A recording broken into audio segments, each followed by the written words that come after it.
एक ओंकार सतनाम करता पुरख निर्भव निर्वैर अकाल मूरत अजूनी सैभं गुरु प्रसाद। परिपूर्ण परमात्मा ने अपनी होंद ते अपने तो बने ब्रह्मंड की होंद नूं दो रूपां विच दो हिस्सियां विच तकसीम किया होया है। परमात्मा दे दो रूपां नूं कहंदे ने निर्गुण सरगुण, दृश्यमान अदृश्य, जो दिखाई दे रहा है और जो अणदेखा है, सूक्ष्म है अस्थूल है। परमात्मा ने इस तरह अपने आप नूं गुप्त ते प्रगट रखे होया है। वो प्रगट हर वक्त है, वो गुप्त हर वक्त है। इस तरह उसके दो रूप ने। उसे दे स्वरूप तो उसे दे सुभाव तो बनिया ब्रह्मंड ये एक रूप किस तरह हो सकता सी? इसके भी दो रूप ने। ब्रह्मंड नूं असी गौर देखिए, इथे दिन है पर सिर्फ दिन नहीं, रात भी है। मौसमी बहार है पर खिजां भी है। ठंड है पर गर्मी भी है। इथे चांदनी रात है पर मसिया दी रात भी है। और इसे ब्रह्मंड विच जो क्रिया चल रही है, जन्म भी है पर मरण दे नाल जुड़े होया, जवानी है बुढ़ेपा भी है। और इसी तरीके नाल कर्मां नूं देखिए, मनुख की जीवन शैली में देखिए, सिर्फ हासे नहीं रोने भी ने, सिर्फ नफा नहीं नुकसान भी है, और सिर्फ तंदुरुस्ती नहीं बीमारी भी है। इत्थे सिर्फ खुशियां नहीं गम भी हैं, सिर्फ शादियां ने ही नहीं बजदे, गम दे मंजीरे भी बजदे ने, दुखां दे ढोल भी बजदे ने। ऐसा ये समूह ब्रह्मंड दो हिस्सियां दे तकसीम। मनुख दे शरीर ते जात मारीए, दृष्टि मारीए, इदी बनतर नूं भी परिपूर्ण परमात्मा ने दो थंबियां ते खड़ा करके रख दिता है। जे नेत्र हैं ते दो, कन हैगे ने दो,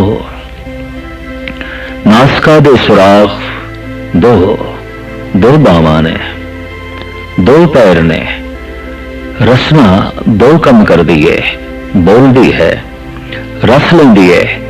इसी तरीके नाल धार्मिक सियाणे पुरुष कहते हैं कि गुरबाणी कहती है मन भी दो ने, मनुख दे दिमाग भी दो ने, सुचेत मन अचेत मन। तभी तो अक्सर मनुख दुविधा विच आउंदा है। सुचेत मन कुछ होर फैसला कर देंदा है, अचेत मन कुछ होर फैसला ठोक देंदा है। इस तरह मनुख दे अंदर एक घोल चलता है। इसे घोल नूं कहने ने दुविधा। सुचेत मन किसी होर पासे जाना चाहता है, अचेत मन उस तो विपरीत दशा दे जाना चाहता है। इस तरह सारा जीवन कई दफा विरोधता दे ही व्यतीत होता है, दुविधा दे ही व्यतीत होता है। यक तरफ जिंदगी में तोड़ना औखा हो जाता है, क्योंकि दिमाग दो वक्त फैसले करता है, मन दो वक्त तरह की जो है सोचनी सोचता है। इस देश से मनुख को सफलता मिली है और प्रकृति ने मदद की है कि मनुख दो पैरों में मंजिल एक दे देता है। ये नहीं कि सज्जे पैर की मंजिल कोई होर है तो खब्बे पैर की मंजिल कुछ होर है। ऐसा नहीं है कि सज्जे पैर ने किसी होर थां ते पहुंचना है तो खब्बे पैर ने किसी होर थां ते पहुंचना है। नहीं, मनुख दो पैरों नूं मंजिल एक दे देता है, दो हत्थां नूं कम एक दे देता है। ऐसा नहीं कि सज्जा लिखे ते खब्बा मिटा दे, सज्जा बनावे ते खब्बा तोड़ दे। नहीं, दो हत्थां नूं असीं कम एक दे देंदे हां। भावें अखां दो ने पर दृष्टि एक दे देंदे हैं। ये नहीं, और ऐसा सी सोचते भी नहीं कि सज्जी अख कुछ होर देखे ते खब्बी अख कुछ होर देखे। दो अखां नूं दृष्टि एक दे देंदे हां। दो कन्नां नूं स्रोत एक दे देने आ। और ऐसा नहीं है कि सज्जा कन कुछ होर सुने ते खब्बा कन कुछ होर सुने, नहीं, दो कन्नां नूं असीं नाम, दो कन्नां नूं असीं शब्द इक्को ही दे देने आ। ये जो दो मन ने, इन मन, उन मन, सुचेत मन, अचेत मन, इन्हां दी सोचनी एक करनी औखी हो जाती है। जीवन सारा दुविधा विच बतीत होंदा है। धर्म की साधना इत्थों विकसित हुई कि ये दो मन एक करने ने, क्योंकि मन नूं एक करना है। तो जो मन नूं एक करने तो मतलब मन दो ने। मन नूं एक करना है, मन नूं एकाग्र करना है, मन नूं एक करना है, मन दो ने। इन मन कुछ होर सोचता है, उन मन कुछ होर सोचता है। सुचेत मन किसी होर ने याद कर रहा है, अचेत मन कुछ होर चाह रहा है। सारा जीवन इसी दुविधा विच बतीत होता है। और धर्म की मूल साधना का सिट्टा भी है कि दो मन किसी तरीके नाल एक कर ले जान। इस तरह जिवें दो अखां नूं दृष्टि एक दई दी है, दो कन्नां नूं शब्द एक देना पैंदा है, दो हत्थां नूं कम असीं एक देने आ, दो पैरां नूं मंजिल एक देने आ। ये जो दो मन ने, दो दिमाग ने, इन्हां सोचनी एक दे सकीए, विचार एक दे सकीए। असी अपने शरीर विच भी झात मारीए, सब कुछ दो दो दे च वंडिया है, यक कुछ भी नहीं है।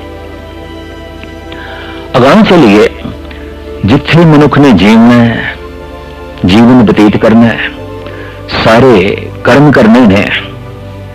दुनिया भी दो तरह की है, जहान भी दो ने, लोक भी दो ने। इस्लाम इसनूं कहंदा ई जहां, ऊ जहां, ए दुनिया, ओ दुनिया। साडे देश का सारे का सारा धार्मिक समाज कहंदा है ए लोक परलोक, ए लोक परलोक, ई जहां, ओ जहां। दो जहानां दा मालिक परमात्मा की सिफत और सलाह करदियां अक्सर मुसलमान कह देंदा है, हे खुदा तू दो जहाना दा मालिक है। असी भी कह देने हे परिपूर्ण परमात्मा तू 2 लाख लोगों का स्वामी है, मालिक है। ए लोक परलोक, परलोक दे पहले अखरी अर्थ करिए परलोक, परे दा लोक। किस तो परे? इंद्रियों की पहुंच तो परे, शरीर की पहुंच तो परे, अखां की दृष्टि तो परे, रसना की कथन शक्ति तो परे, कन्नां की स्रोत तो परे, पैरों की पहुंच तो परे, हत्थों की पकड़ तो परे, और मन की सोच तो परे, विचार तो परे। जिथे तक सोच ना पहुंच सके, दृष्टि ना पहुंच सके, कथनी ना पहुंच सके, पैर ना पहुंच सकन, हाथ ना पहुंच सकन, परलोक। एक तो वो जीवन है जिन्हों कहने ने परलोक, एक वो जीवन है जिसनों कहने ने ए लोक। ए लोक जिस दे पैर गमन करते ने, हाथ कुछ पकड़ते ने, अखां कुछ देखदियां ने, रसना इस लोक बारे कुछ कथन करती है, कन सुनते ने, दिमाग सोचता है। ये गल वखरी है कि ये लोक भी इतना वड्डा है, इतना वड्डा है कि पूरे का पूरा समझना, जानना तो जीवना तो कठिन है, फिर भी लोक दिखाई देता है। लौकिक जीवन जो बतीत करते हैं, असीं उन्होंने कहने ये पदार्थों के तल ते जी रहे हैं, शरीर के तल ते जी रहे हैं। लौकिक जीवन दृश्यमयी है, पर जो लोक का जीवन, ये लोक जो परिपूर्ण परमात्मा ने बनाया है, तो गुरमत कहती इस लोक की निंदा नहीं, निंदो नाही काहू बाते एक खसम का किया। इति परिपूर्ण परमात्मा ने आप बनाया है, इस वास्ते इस लोक की निंदा नहीं, ये जिंदगी उसने आप बनाई है। सारी दुनिया विच अक्सर मनुख ने ऐसा विभाजन किया है, वंड की है। एक ने ऐसा दावा किया कि असी परलोक सवारना है, परलोक दे जीवना चाहते हैं, इस लोक की जिंदगी नहीं चाहिए। पर ऐसा तबका भी होया है जो अक्सर कहता रहा है, नहीं जीवन तो इस लोक का ही है। परलोक की होता है? परलोक कल्पनावां तो परे, परलोक सोचने तो परे, परलोक शरीरक पहुंच तो परे। तो जो पहुंच तो परे है, सोच तो परे है, उस बारे कुछ तबके ने बेफिक्री साध ली, बहुत बेफिक्री, और कह देता परलोक महज सुपना है, परलोक महज कल्पना है। पर ऐसा तबका भी पैदा होया जिसने कह देता है लोक महज सुपना है, ये लोक महज कल्पना है और कुछ भी नहीं है। संसार सिर्फ एक माया है, ये जगत एक सुपना है। ऐसा तमाम संत जन कहते हैं। पर ऐसे तमाम संसारिक लोगों ने कह देता परलोक सुपना है, परलोक कल्पना है। विज्ञानिक दृष्टि रखने वाले ने भी कह देता वड्डी तो वड्डी दूरबीन नाल भी परलोक दिखाई तो नहीं देता। और वाकई कोई परलोक जीवन है जिस परलोक का खाका खिंचते ने महापुरुष, कहने में उत्थे जन्म नहीं है, मरण नहीं है। उस परलोक दे दुख सुख भी नहीं है, दोवें नहीं ने, दो नहीं ने। उस परलोक दे चिंता फिक्र नहीं है, जन्म मरण नहीं है, जवानी बुढ़ेपा नहीं है, तंदुरुस्ती बीमारी नहीं है, हां लाभ नहीं है, ये दो नहीं ने परलोक। तो जब कह दिए दो नहीं ने तो कुछ तार्क कह देने ने है ही नहीं, परलोक है ही नहीं। परलोक महज सुपना है, परलोक मनुख की महज कल्पना है। एक तबका तो यह, दूसरा तबका दावे नाल बुलंद बांग कहता रहा ये लोक सुपना है, ये लोक कल्पना है, ये लोक तुच्छ है, ये लोक कुछ भी नहीं। तो फिर दो धड़े पैदा हो गए। एक ने परलोक की खातर इस लोक को इनकार किया, दूसरा जिसने इस लोक की खातर परलोक को इनकार किया। खा ले पी ले, हर तरह दी मौजा मान ले, परलोक किसने देखे? कौन जानता है? जिसनों पंजाबी मुहावरे च कहंदे ने ये जग मिठा अगला किन डिठा। ये जगत ही महान है, अगले नूं कौन जानता है? अगला है भी सही कि नहीं? बहुत वड्डे त्यागी वैरागी पैदा हुए सारी दुनिया च, जिन्होंने कह दिता जीवन ते परलोक दा ही है और असी उत्थे तक गमन करना है, पहुंचना है, प्राप्त करना है। इस वास्ते इस लोक दे जीवन नूं असी त्यागदे हैं, लोक दे पदार्थां नूं भी त्यागदे हैं। परलोक दा पदार्थ चाहिदा है। तो परलोक दे पदार्थ की ने? परलोक दा पदार्थ है धर्म, मोक्ष, मुक्ति, स्वतंत्रता, आजादी। साडे देश दे तमाम ऋषि मुनिया ने धर्म दा फल, नाम अभ्यास दा फल और परलोक दी दुनिया नूं कहा है जो स्वतंत्र है वही परलोक है, जिथे मोक्ष है वही परलोक है, जिथे मुक्ति है वही परलोक है। जिसनों आम जगत आजादी कह देंदा है, मुक्ति कह देंदा है, ये पूर्ण आजादी नहीं है। चलो कुछ बोलने की आजादी, कुछ लिखण की आजादी, कुछ चलन फिरन की आजादी, कुछ कामकार करने की आजादी, ये कोई पूर्ण आजादी नहीं है। रहन सहन की आजादी ये पूर्ण मुक्ति नहीं है।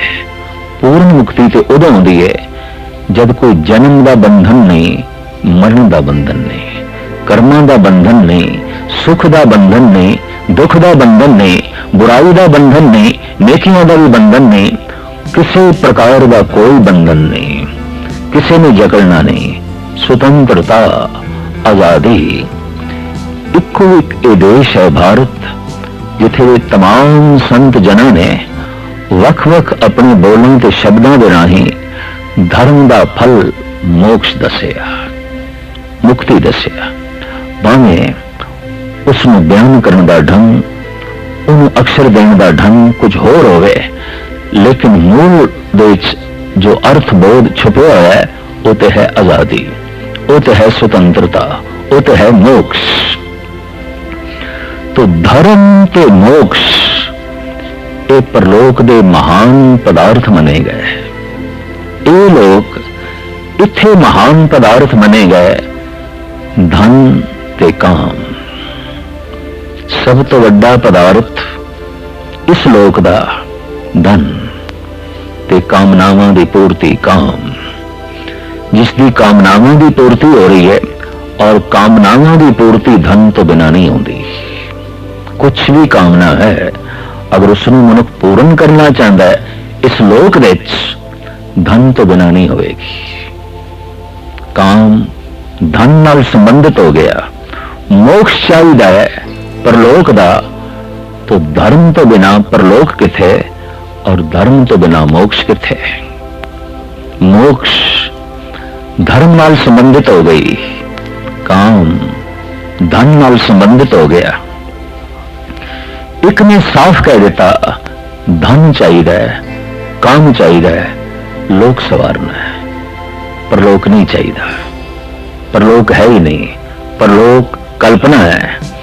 जैसे प्रथम मुगल सम्राट बाबर का एक बोल, रोजो नो बहारों में वह दिलरुबा खुशस्त, बाबर बऐश कोश के आलम दोबारा नेस्त। खा ले पी ले, हर तरह दिया मौजा मान ले, पर लोग किसने देखे? दूसरे जहान का किसने बोध है? तो है भी सही कि नहीं, किसनों खबर है? हर तरह दिया मौजा मान ले। दूसरा तबका इस लोक दे सुख नहीं चाहिए। नहीं स्वादी भोजन असी कंद मूल खा लवांगे, जंगलों के पत्ते खा लवांगे, घास खा लवांगे, दरियावां का पानी पी लेंगे।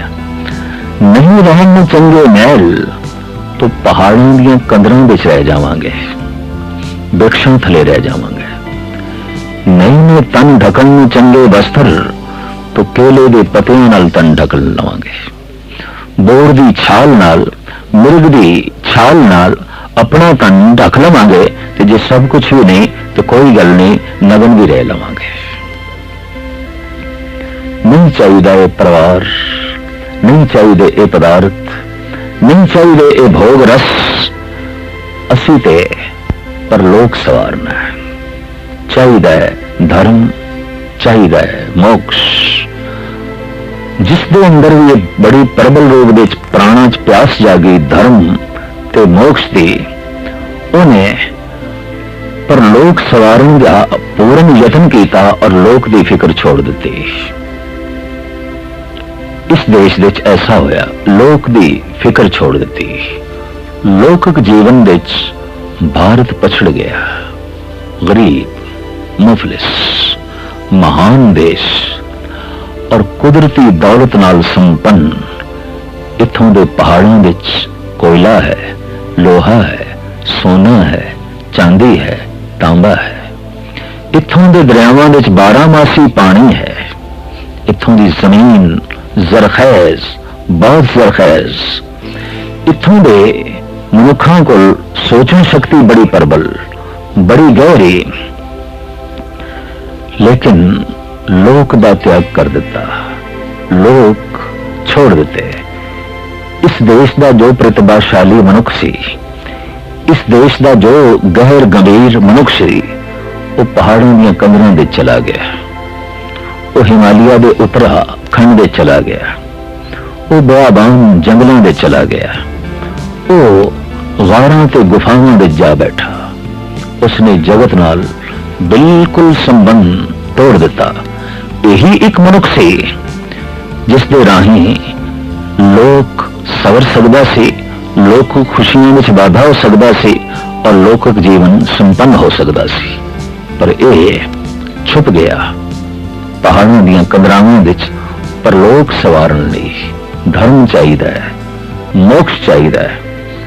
पश्चिमी दुनिया च असीं देखते हैं जो प्रतिभाशाली मनुख सी उस समाज विच रहा और वो लौकिक जीवन बारे सोचता रहा। लौकिक सुख किस तरह ज्यादा तो ज्यादा प्राप्त किए जा सकते हैं, इस पृथ्वी के उत्ते किस ढंग नाल सुखमई जीविया जा सकता है। प्रतिभाशाली मनुखा ने अपना सारा दिमाग, अपनी सारी सोचनी इस देश खर्च कर दी तो विज्ञान का जन्म होया और विज्ञान ने भरपूर सुख लिया दिते, भरपूर सहूलतां लिया दित्तियां। चारों पासे अशरीरक सुख, लौकिक सुख विज्ञान आधारित ने, आश्रित ने, और ये सारे का सारा पश्चिमी देशों की देन उत्थे पैदा होया। देखते हैं एक भी चोटी का संत जिसने धर्म दियां गहराइयां नूं छोया होवे नहीं पैदा होया उत्थे, पर एक भी चोटी का साइंटिस्ट जिसने लौकिक सुख जगत की झोली विच पाए होवन, इस तरह का सरमोर इत्थे नहीं पैदा होया। एक ने लोक की फिक्र की थी, एक ने परलोक की फिक्र की थी। होया कि पश्चिम अंदरों कंगाल हो गया, बाहरों संपन्न हो गया। भारत बाहरों कंगाल हो गया, अंदरों संपन्न हो गया। अंदर की दौलत वध गई और ऐसी दौलत उसे इंतश करने चो वेद निकले, शास्त्र निकले, उपनिषदां निकलियां और फिर पुराण निकले, स्मृतियां निकलियां, गीता का ज्ञान निकलिया और तरह तरह के होर बौद्धिक तत्व प्रगट हुए। धन गुरु नानक, धन गुरु गोबिंद सिंह जी महाराज दी अजीम रचनावां ये नजर आमते आईयां। लेकिन लौकिक जीवन बड़ा दुखी और काफी सदियां तो ये देश पीड़ित जी रहे। हुण होया की है कि जिथे विज्ञान ने वो सुख दे दिते ने कि मनुख सुखां दी चरम सीमा ते पहुंच गया है, तो मोड़ा खादा है पश्चिम ने। अंदर दी कंगालता दिस पई, बेचैनी दिस पई, परेशानी दिस पई, व्याकुलता दिस पई और इस सब कुछ बेमैनी दिस पिया भी ये सब कुछ अगर मेरी बेचैनी नहीं दूर कर सकती, ये सब कुछ मेरी व्याकुलता नहीं मिटा सकती, तो इस धन नूं मैं की करा, इस सुंदर कोठी नूं मैं की करा, इन्हां कारां नूं मैं की करा और इस तरह दीयां होरां ते परियां ते परिवार नूं मैं की करा। घृणा पैदा हो गई, उदासी पैदा हो गई और कुछ उदास होके परलोक की दुनिया की तरफ मुड़े, कुछ उदास होके खुदकशी करने ते मुड़े। अज जितनी आत्महत्या पश्चिमी देशों विच है, उतनी आत्महत्या पूर्वली देशों विच नहीं है। लेकिन हुण पूर्व तो भी एक भुल हो गई है। उसने भी लौकिक जीवन की फिक्र की है, पर लोक नूं ये भी भुलांदा जा रहा है, ये भी तिलांजलि देंदा जा रहा है। और इत्थे भी जितनी शौक नाल विज्ञान पढ़िया जा रहा है, इतनी शौक नाल धर्म नहीं पढ़िया जा रहा। जितनी चाव नाल विद्यालय जाया जा रहा है, विश्वविद्यालय साइंस पढ़ने लई, उतनी चाव नाल, उतनी मलार नाल कोई मंदिर की तरफ नहीं जा रहा, कोई गुरुद्वारे की तरफ नहीं जा रहा, कोई मस्जिद की तरफ नहीं जा रहा। और जापदा है अगर इस तरह ही रहा तो बाहर की दौलत संपन्न हो जाएगा ये भारत, लोग सबर जाएगा। यूरोप अंदर की दौलत नाल माला माल हो जाएगा, फिर संत ऋषि पश्चिम विच पैदा होंगे, साइंटिस्ट भारत विच पैदा होंगे, संसार की समस्या त्यों दी त्यों रहेगी। कोई अंदरों सुखी, कोई बाहरों सुखी, कोई अंदरों दुखी, कोई बाहरों दुखी। संसार का मसला त्यों दा त्यों रहेगा, हल नहीं हो सकेगा। एक बड़ी सुंदर गाथा है इस संबंध विच। एक पिंड विच एक चोटी दा नास्तिक सी और एक चोटी दा आस्तिक सी। दोहां दा शुक्रवार दे दिन वाद विवाद चलदा सी और सुनन नूं सारा पिंड इकट्ठा हुंदा सी और पिंड वासी पूरे शौक नाल आउंदे सन। अज देखते हैं नास्तिक जितदा है कि आस्तिक जितदा है।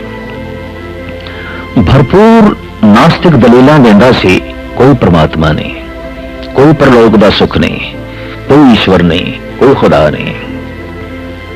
पर जो आस्तिक सी वो बड़ियां प्रबल दलीलां देंदा सी, ईश्वर तो बिना होर है कि सब कुछ ईश्वर है, सब कुछ परमात्मा है।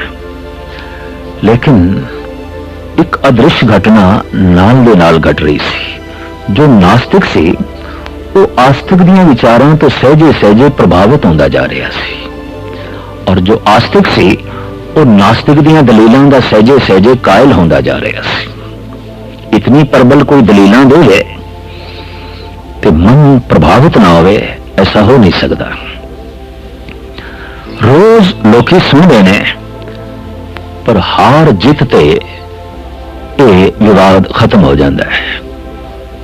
पिंड वासियों लई दुविधा बनी रही भी कोई एक जित है तो असी उसके पिछे चलीए, या नास्तिक की जित होवे तो असी सारे नास्तिक होइए, आस्तिक की जित होवे तो असी सारे आस्तिक होइए। पर आस्तिक नास्तिक का फैसला होए बिना बहस रोज खत्म होती सी। आखिर एक दिन ऐसा भी आया, वो शुक्रवार जब सारा पिंड इकट्ठा होया है, बड़े चाव मलार नाल सुन लई। नास्तिक ने ऐसियां प्रबल दलीलां दित्तियां, ऐसियां प्रबल दलीलां दित्तियां, पूर्ण तौर ते आस्तिक प्रभावित हो गया। परमात्मा नहीं है, ईश्वर नहीं है। पर देवनेत उस दिन आस्तिक ने भी ऐसियां दलीलां दित्तियां, नास्तिक प्रभावित हो गया, और एकदम उसके अंदर ख्याल पैदा हो गया, परमात्मा तो बिना और की है। नास्तिक ने कह दिता सब कुछ परमात्मा है, सब कुछ ईश्वर है, पर आस्तिक ने कह दिता कोई ईश्वर नहीं। पिंड वासी कहने लगे साडे लिए मसला तो फिर त्यों दा त्यों रह गया, उत्थे दा उत्थे। ऐसा होया भारत लौकिक सुखां तो प्रभावित होया, पश्चिम यूरोप परलौकिक सुखां तो प्रभावित होया। इस सदी दे वो परलोक दे सुखां की तरफ मुड़िया है, ये लौकिक सुखां की तरफ लीन होया ते खोज करता पाया। लगता है संसार की समस्या त्यों दी त्यों रहेगी, एक आस्तिक हो जाएगा, एक नास्तिक हो जाएगा। एक परलोक दे सुखां नूं प्राप्त करके लौकिक तल पे कंगाल हो जाएगा, गरीब हो जाएगा, मुफलिस हो जाएगा। आखिर हिपी देखते पे सी जिस ढंग की जिंदगी बतीत पे करते हैं, वो जिंदगी है जो भारत का एक मुफलिस भिखारी मंगता बतीत करता है। और ऐसा दिखाई देता है कि भारत संपन्न हो जाएगा, महान हो जाएगा, लौकिक सुखों नाल भरपूर हो जाएगा, लेकिन परलौकिक तल पे फिर कंगाल। समस्या फिर त्यों दी त्यों रहेगी। लोक सवरे है, परलोक बिगड़ गया है, परलोक सवरे है, लोक बिगड़ गया है। धन गुरु नानक देव जी महाराज जी बाणी कहती है, इक्को ही समय विच तो लोक नूं सवार और परलोक नूं सवार, ताकि ये पंक्ति पूरी उतरे तेरे ते हालत सुख पलत सुख नित सुख सिमरनो नाम गोविंद का सदा लीजे, मिठे कमाणे पाप चराणे साध संगत मिल मोवा जीजे।